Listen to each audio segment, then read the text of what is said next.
여러분은 스스로 생각하실 때 소신이 있다고 생각하시나요? 왜 많은 분들이 군중 심리에 쏠려서 본인의 의지와 상관없는 판단을 내릴까요? 오늘은 군중 심리에 쏠려서 권력자한테 무조건 복종하는 심리에 대해서 한번 얘기해 볼까 해요. 여러분, 우리가 이런 경험 되게 많이 하시죠. 어떤 회의에 참석했는데 완전히 입을 다물고 있거나 최고의 권력자가 결정을 내리면 무조건 맞다고 막 이렇게 박수치는 경우, 이런 거 많이 경험해 보셨죠. 뉴스나 SNS에서 예를 들어서 무슨 연예인이나 무슨 운동선수가 어떤 큰 실수를 했거나 어떤 큰 사고를 쳤을 때 진위 여부는 확인해 보지 않은 상태에서 무조건 안 좋은 쪽으로 다 같이 의견을 실어버리는 이런 군중심리도 많이 보셨잖아요. 프랑스의 어떤 사회심리학자가 개인은 군중 속에 들어갈 때 이성적인 판단을 잃는다, 이렇게 얘기를 했고 실험을 하기까지 했었어요.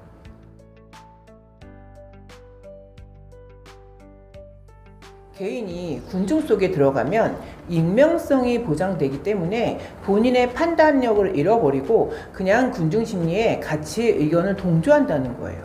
군중 속에서는 생각하지 않고 피암시성을 가지고 있고 전염성이 굉장히 크다는 거예요. 그 권위에, 권력에 복종하는 연구로 되게 유명한 연구가 하나 있잖아요. 스탠리 밀그램의 이 연구. 한 번쯤은 아마 보셨을 것 같아요.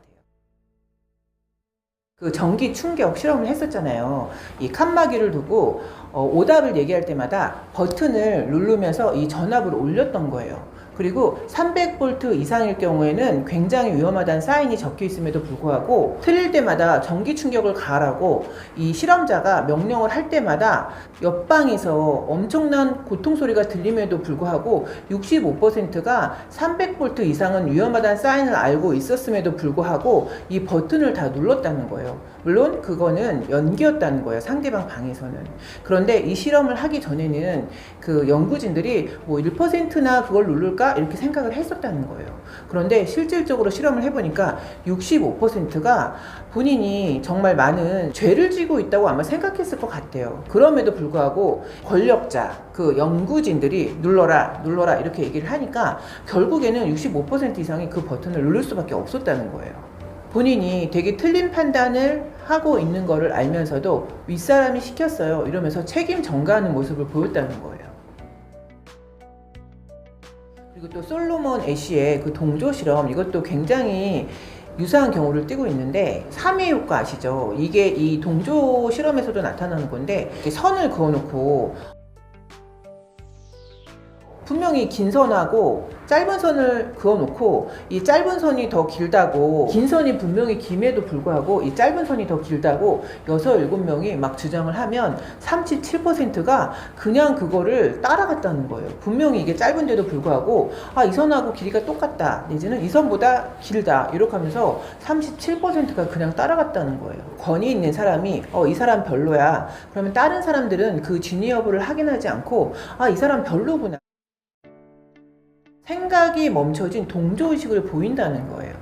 여러분, 이런 경험 해보셨을까요? 이런 거는 직장생활에서 되게 많이 볼 수 있는 사례예요. 일 잘하고 괜찮았던 사람이 권력자가 그 사람을 안 좋게 보면 모든 사람들이 그 사람을 안 좋게 보는 군중심리와 동조의식을 갖게 되는 거죠.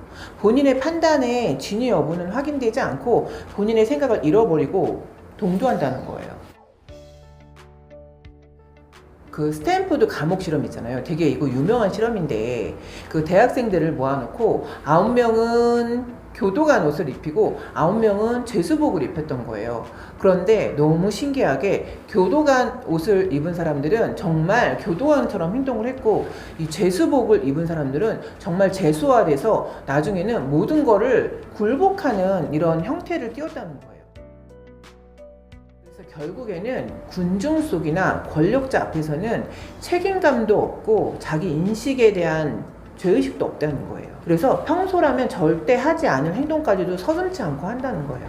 근데 이런 거는 어디서 쉽게 볼 수 있냐면 저희가 뭐 뉴스에서 많이 보잖아요. 어디 도시에서 폭동이 일어났다. 내지는 또 제가 최근에 소개해드렸던 죽음의 수용소 앞에서 이런 거. 독일군이 사람이 죽어가는 거에 대해서 아무런 죄책감도 느끼지 않는 동조의식 같은 거. 이런 거를 되게 주위에서 쉽게 볼 수가 있는 거죠. 권력이나 동조의식에 참여했던 사람들의 나중을 보시면 다 어땠을까요? 정말 중요한 거는 결국에는 이런 비이성적이고 잘못된 판단을 하지 않으려면 자기 자신의 생각을 지키는 게 굉장히 중요하다는 거예요. 지금 내가 하는 판단이 정말 이성적으로 맞는 판단인가? 내가 지금 너무 감정적으로 반응하고 있는 건 아닌가? 이런 거를 수시로 체크해 봐야 한다는 거예요. 어떤 판단을 내릴 때 이건 정말 내가 전후를 정확히 판단하고 내리는 판단인가? 아니면 군중 심리에 의해서 그냥 판단을 내리는 건가? 아니면 권력자에 의해서 틀린 의견도 그냥 맞다고 하는 건가? 이런 거를 개별적으로 다 체크해 보아야 한다는 거예요. 많은 분들이 부가 형성이 되면 그 다음에 명예를 추구하시잖아요. 명예를 추구하다 보면 또 권력을 쥐고 싶어 하는 게 사람 심리인 것 같아요. 그런데 이 권력을 지을 때 군중 속에서 내 자신을 잃지 않는 거, 이게 굉장히 중요하다는 거예요. 링컨이 그런 말을 했었대요. 그 사람이 어떤 사람인가를 알아보려면 그 사람한테 권력을 쥐어줘 봐라, 이렇게 얘기를 했었대요. 그런데 정말 권력을 쥐고 계신 분들이 갑자기 확 변하시는 분들 많이 있으시잖아요. 근데 또 어떤 분들은 권력을 쥐시면서 정말 멋있는 권력자가 되는 분들도 많이 있으세요. 권력을 쥐게 될 때는 내가 내 판단에 대해서 흔들리지 않을 수 있나를 체크를 해보는 게 굉장히 중요하다는 거예요. 이런 판단 미스를 최소화하려면 내 마음에 대해서 내 마음의 심리에 대한 면역력을 키워야 한다는 거예요. 가끔 이런 뉴스를 보거나 어떤 이런 사회현상을 보면 왜 꼭 그렇게 돌고 도는 행태를 유지할까? 저는 이런 생각이 들 때가 많이 있어요. 근데 제가 집에 텔레비전이 없다고 말씀드렸잖아요. 제가 사실은 텔레비전을 없앤 지는 거의 15년이 더 되는 것 같아요. 벌써 그렇게 된 것 같은데, 제가 텔레비전을 없앤 이유는 예전에 말씀드린 적이 있는데, 제가 이렇게 텔레비전에 빠져드는 경우가 있어요. 홈쇼핑, 또 내지는 뉴스, 이런 거에도 빠져드는 경향이 있어요. 그래서 제가 저는 잘 뉴스를 사실 안 보려고 해요. 왜냐면 제가 직업적으로도 정치적인 중립의 의무가 있는 직종이잖아요. 그래서 저 같은 경우에는 뉴스를 보면 비판 의식이 생기는 거예요. 그래서 제가 말에 대한 실수를 좀 줄이고자 하는 의미에서 정말 중요한 헤드라인은 보죠. 중요한 헤드라인은 보는데 그런 데서 또 제가 무의식적으로 내지는 의식적으로 소신 발언을 할 수도 있기 때문에 그래서 그냥 그런 거는 한 다리 건너서 이렇게 보는 경향이 있어요. 자기의 마음의 면역력, 이런 거를 저도 나름대로 키우고 있는 거죠. 왜 많은 분들은 권력자가 되고 싶어 할까요?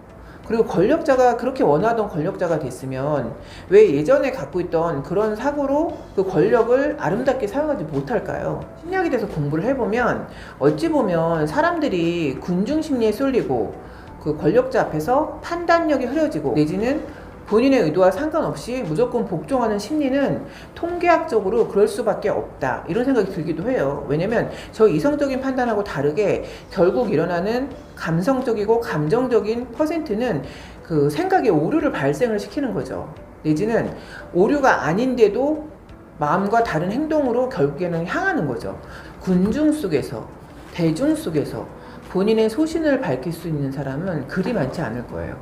그런 거에 대해서 많은 학자들도 예측을 전혀 못해요. 왜냐면 본인들 스스로도 거기에 예외일 수 없다는 걸 알기 때문에 본인을 잃지 않는 내면의 힘, 이거를 갖추는 게 굉장히 중요하다는 생각이 들었습니다.